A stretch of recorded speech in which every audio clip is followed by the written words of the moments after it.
कितना सुंदर मेरा बाबा प्यारा बाबा। आइए बाप दादा से मुरली सुने। मीठे बच्चे, भारत जो साहूकार था वह अब गरीब बना है। बाप ही इस गरीब भारत को फिर से साहूकार बनाते हैं। प्रश्न है, तुम गोप गोपियों में सबसे खुशनसीब कौन और कैसे? उत्तर, सबसे खुशनसीब वह है जो कौडली ज्ञान डांस करते हैं। वही फिर सत्युग में जाकर प्रिंस प्रिंसेस के साथ डांस करेंगे। ऐसे खुशनसीब बच्चे अभी बाप पर पूरा पूरा बलि चढ़ते हैं। कहते हैं, बाबा मैं तेरा, मेरा कुछ भी नहीं। आप हमको स्वर्ग का मालिक बनाते हो तो मैं क्यों नहीं बलिहार जाऊं? बाबा हमको खुद स्वर्ग का मालिक बना रहे हैं, खुद नहीं बनते हैं। जब सब कुछ वो हम पे बलिहार कर रहे हैं, हमारे प्यारे मीठे बाबा, तो हम क्यों ना उन पर बलिहार जाएं? ओम शांति। बाप बच्चों को धीरज दे रहे हैं कि हे भारतवासी बच्चे,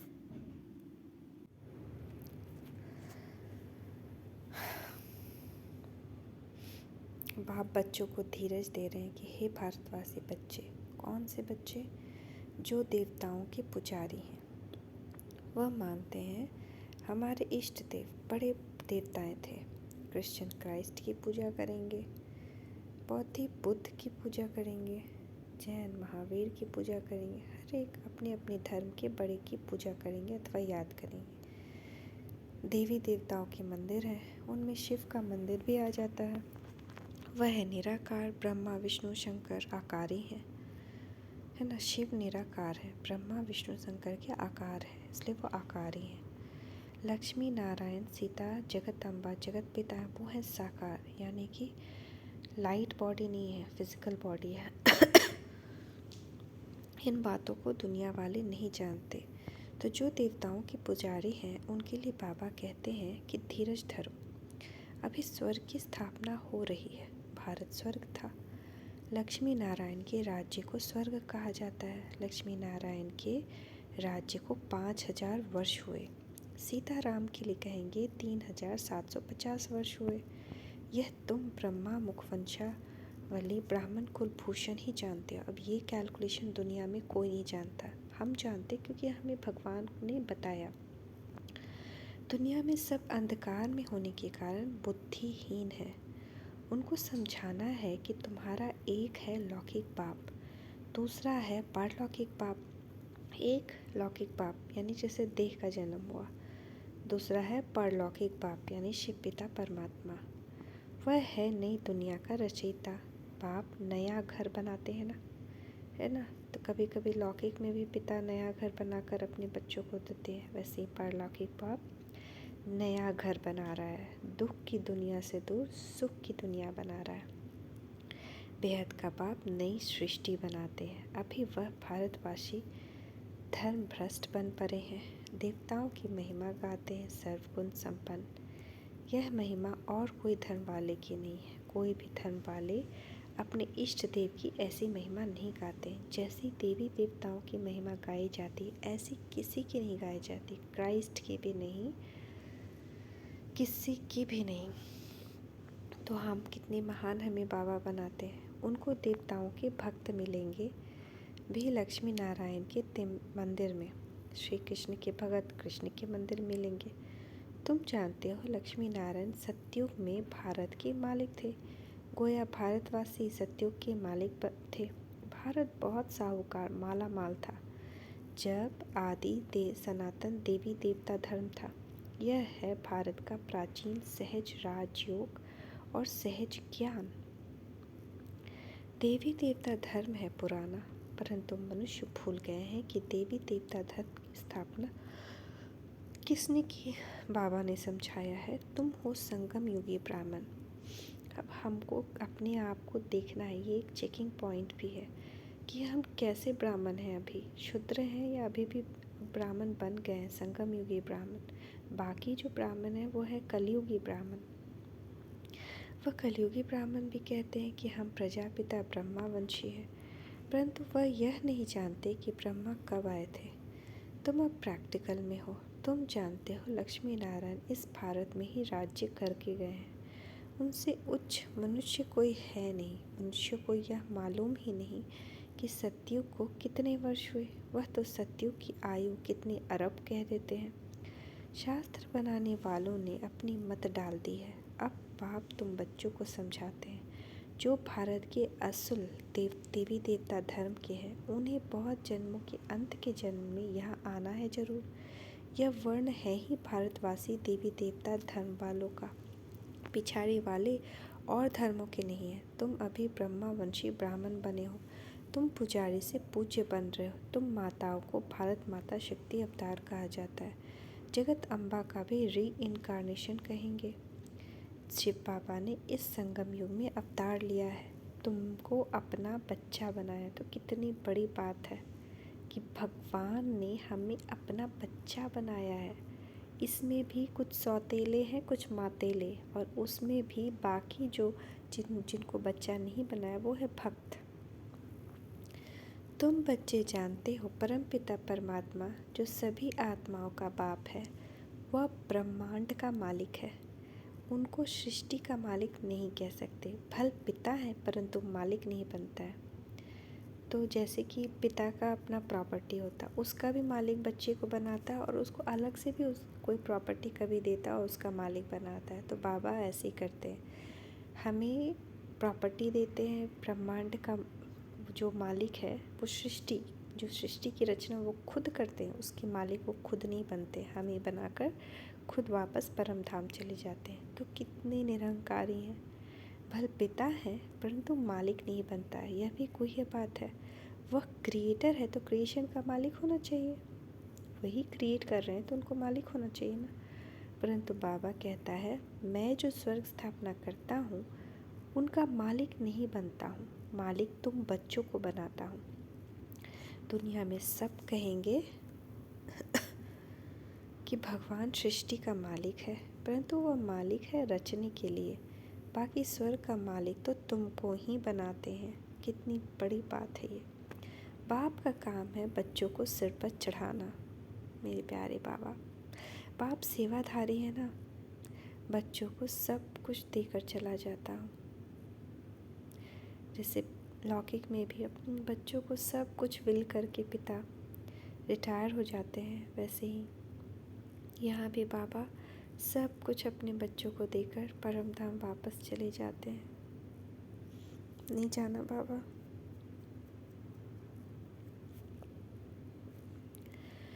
बाप भी कहते हैं तुमको लायक बनाए, नई सृष्टि रचवाकर उनका मालिक बनाए। फिर रिटायर हो जाता हूँ।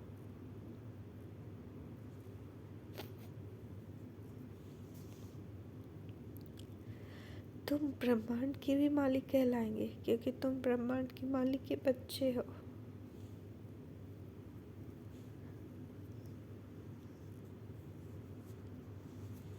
तो कितना कुछ देते हैं बाबा हमें हमें अपना बच्चा बनाया।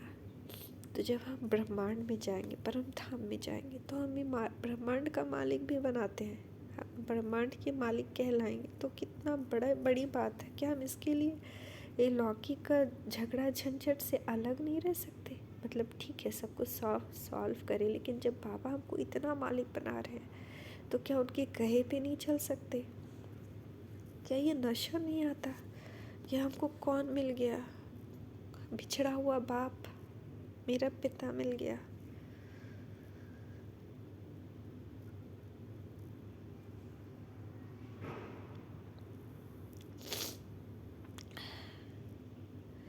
तुम ब्रह्मांड के भी मालिक कहलाएंगे क्योंकि तुम ब्रह्मांड के मालिक के बच्चे हो। तुम भी ब्रह्म महातत्व में जाएंगे तो ब्रह्मांड के मालिक कहलाएंगे। वहाँ भल तुम आत्माएं चैतन्य हो परंतु ऑर्गन्स नहीं है। जब परम धाम में हो तो ब्रह्मांड के मालिक हो, फिर तुम सृष्टि के मालिक बनेंगे। फिर तुमको राज्य भाग गंवाना पड़ेगा। यह ज्ञान न देवताओं को न शूद्रों को हो सकता है। यह ज्ञान सिर्फ तुम ब्राह्मणों को है। बाबा कितनी गुह्य बातें समझाते हैं। कहते हैं तुम्हारा ही हीरो पाठ है। कितना सुंदर हमारा हीरो पाठ है। जगत अम्बा ज्ञान ज्ञानेश्वरी है, फिर राज राजेश्वरी बनती है। तत्वम ऐसे नहीं सिर्फ 2-4 का पाठ है। सृष्टि का राज्य लेना है और गंवाना यह भारतवासियों का खेल है। भारतवासी ही सृष्टि के मालिक थे, आज कंगाल बने हैं। अपवित्र राजाओं का भी राज्य नहीं है, पंचायती राज्य है। कहा जाता है रिलीजन इज माइट, सर्वशक्तिमान बाप बैठ देवी देवता धर्म की स्थापना कर रहे हैं। कितनी माइट देते हैं, कितनी शक्ति देते हैं, जो हम सृष्टि के मालिक बन जाते हैं। कितना ताकत, कितनी माइट, कितनी शक्ति हमें देते हैं, जो हम इस स्तर पर पहुंच जाते हैं जहां आज हम हर एक चीज़ के लिए स्ट्रगल कर रहे हैं। वहाँ इस सृष्टि के, इस प्रकृति के मालिक बन जाते हैं। भारत में तो अनेक धर्म हैं। गुजरात में रहने वाला कहते हैं हम गुजराती हैं। सतयुग में एक ही धर्म था। बाप कहते हैं तुमको फिर से गीता का ज्ञान सुनाता हूँ, जब तक जिएंगे तब तक ज्ञान अमृत पिएंगे। अनेक जन्मों का बोझा है, वह उतरने का है। उन्होंने तो युद्ध का मैदान दिखलाए कृष्ण का नाम डाल दिया है। भगवान कहते हैं तुम्हारे रथ में यानी ब्रह्मा के रथ में प्रवेश कर माया पर जीत पहनाने के लिए युद्ध के मैदान में खड़ा करता हूँ, साथ साथ बच्चों को भी खड़ा करता हूँ। तुम जानते हो माया जीत बन स्वर्ग के मालिक बनेंगे, तो हम ही माया जीत बनना है, हमें ही स्वर्ग का मालिक बनने के लिए।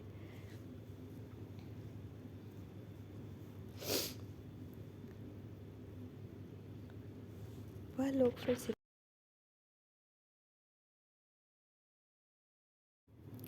कितना रात दिन का फ़र्क है। तुमको मंदिर में जाकर सर्विस करनी चाहिए। उनको बताओ ये लक्ष्मी नारायण ही भारत के मालिक थे। फिर ऐसे स्लोगन बनाओ कि भारतवासी स्वर्ग के मालिक थे, अब मिल्कियत गंवा दी है। शास्त्रों में कृष्ण और महाभारत लड़ाई दिखाती है। भक्ति में भगवान से मिलने के लिए साधना करते हैं, पुकारते हैं आकर माया रावण से लिबरेट करो। कितना हाहाकार मचा हुआ है। लड़ाई लगेगी तो अन्न कपड़ा कुछ भी नहीं मिलेगा। बॉम्बे को क्वीन ऑफ इंडिया कहते हैं क्योंकि उन्हें स्वर्ग के सुखों का पता नहीं। हमको मालूम है तो हम अंदर डांस करते हैं। ज्ञान को सद्गति कहा जाता है। ज्ञान कौन सा? सृष्टि के आदि मध्य अंत का ज्ञान। तुम अब बुद्धि से काम लो कि हम कैसे सबको समझाएं। देवताएं जो पावन थे वही अब पतित बन गए हैं, उन्हों को ढूंढना पड़ता है। वह मंदिर में जल्दी मिलेंगे और वह भी खुश होंगे। जगत अम्बा का मंदिर नीचे है। वास्तव में दोनों को इकट्ठा होना चाहिए। तुम जानते हो ब्रह्मा की बेटी नंबर 1 प्रिंसेस बनेगी। तुम जगत अम्बा के 84 जन्मों की बायोग्राफी बता सकते हो। तुम शिव बाबा की बायोग्राफी जानते हो। ऐसे नहीं कि वह पत्थर भित्तर है। आगे हम भी ऐसे समझते थे। यह भी अभी कहते हैं। आगे तो अपने को बहुत ऊंचा समझते थे। सबसे ऊंचा जवाहरात का धंधा है, उनसे ऊंचा यह अविनाशी ज्ञान रत्नों का धंधा है। तुम 9 रत्न की अंगूठी भी पहनते हो, वह भी इनसे भेंट है। आगे तो कुछ भी नहीं पता था। आज मुख्य बात समझाई है कि ब्रह्मांड का मालिक, सृष्टि का रचयिता परमात्मा है। वह राज्य नहीं करते, राज्य हम बच्चों को देते हैं। हमको ही राज्य लेना और गंवाना है, यह भी तो मालूम होना चाहिए ना। गंवाए हुए राज्य में कितना जन्म लेते हैं, फिर अपने राज्य में कितने जन्म लेते हैं, बाकी और क्या चाहिए। मनुष्य तो देह अभिमानी होने के कारण उल्टे लटके हुए हैं। तुम अभी सुलटे हुए हो। मनुष्य जब मरते हैं तो फिर उनका मुंह फेर देते हैं। अब हमारा मुंह है परम धाम की तरफ। हम यह शरीर छोड़ सीधे चले जाएंगे। अच्छा, बाप कहते हैं मन मना भवा। मेरे को याद करने से तुम मेरे पास आ जाएंगे। यह बेहद में क्लास अच्छा है। अंदर कमरे में बाबा को जैसे गर्व झेल भासता है। बेहद के बाप को बेहद चाहिए। इतना बड़ा बेहद का मालिक इस शरीर में आकर बैठते हैं तुम्हारी सर्विस करने। इनको आना ही है पतित शरीर पतित दुनिया में। कहते हैं तुम बच्चों को पतित से पावन बनाए, स्वर्ग का मालिक बनाए, फिर मैं चला जाता हूँ। नोट: अभी उथल पाथल होगी तो कई जो योग में नहीं हैं, कच्चे हैं, उनके तो देख कर ही प्राण निकल जाएंगे।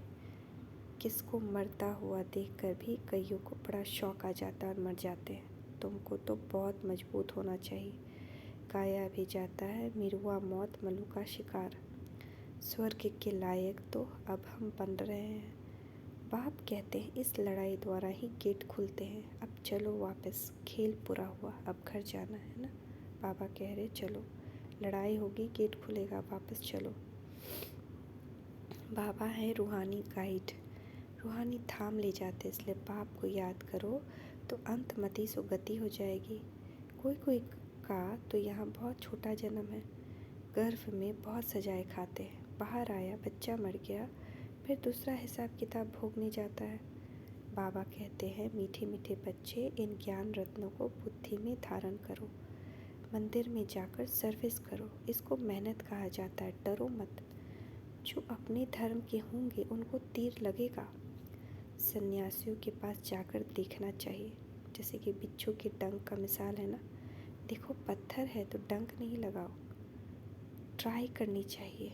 कोशिश करते करते सक्सेसफुल हो ही जाएंगे। अभी अर्जुन व ज्ञान और योग की ताकत आई नहीं है, इसलिए अभी सन्यासियों, राजाओं आदि को कहाँ समझाया है। जनक, परीक्षित, सन्यासी आदि सब पिछाड़ी में आते, यानी अंत में आएंगे। उनको ज्ञान देंगे तो फिर प्रभाव निकल जाएगा। फिर उस समय तुम कहेंगे टू लेट। बाबा आया था झोली भरने, परंतु तुम आए ही नहीं।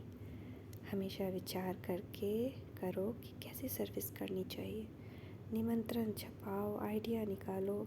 सर्विस भी ड्रामानुसार ही होती है। हम साक्षी हो देखते हैं। भगवानुवाच, बच्चों प्रति गोप गोपियों प्रति गोपी बल्लभ भगवान है, वह है बाप।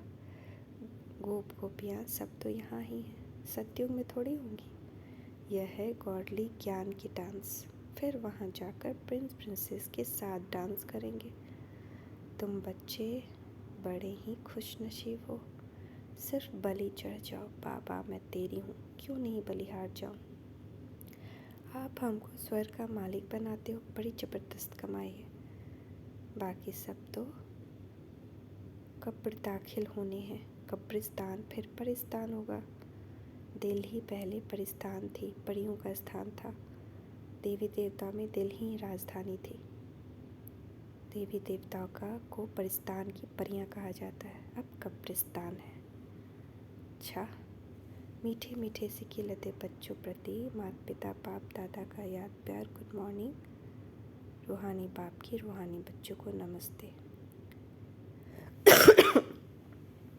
रूहानी बच्चों की रूहानी माता पिता बाप दादा को याद प्यार, गुड मॉर्निंग, नमस्ते बाबा नमस्ते, शुक्रिया बाबा शुक्रिया।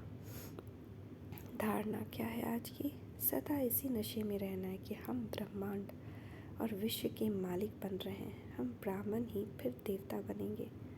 अपनी अवस्था मजबूत बनानी है, मौत से भी डरना नहीं है। बाप की याद में रहना है, धारणा कर औरों की सर्विस करनी है। आज का वरदान, बहानेबाजी का खेल समाप्त करने वाले मास्टर दातापन के स्वमानधारी भव। जिन बच्चों को बहानेबाजी का खेल आता है वह कहेंगे ऐसे नहीं होता है, वैसे नहीं होता है, इसने ऐसा किया, सर्कमस्टांस, वह बात ही ऐसी थी। अब इस बहानेबाजी की भाषा को समाप्त कर दृढ़ प्रतिज्ञा करो कि ऐसा हो या वैसा हो, लेकिन मुझे तो बाप जैसा बनना है। दूसरा सहयोग दे तो संपन्न बनो नहीं, इस लेने के बजाय मास्टर दाता बन। सहयोग, स्नेह, सहानुभूति देना ही लेना है। सहयोग, स्नेह और सहानुभूति देना ही लेना है। इस भावना से मास्टर दातापन के स्वमानधारी बन जाएंगे। तो हम दाता के बच्चे मास्टर दाता हैं। स्लोगन, जब मैं और मेरेपन के भावों से वैराग्य हो जाएगा, ये मेरा, ये मैं, तब कहेंगे बेहद के वैरागी, मैं और मेरापन ये समाप्त हो जाए। ओम शांति, ओम शांति, ओम शांति।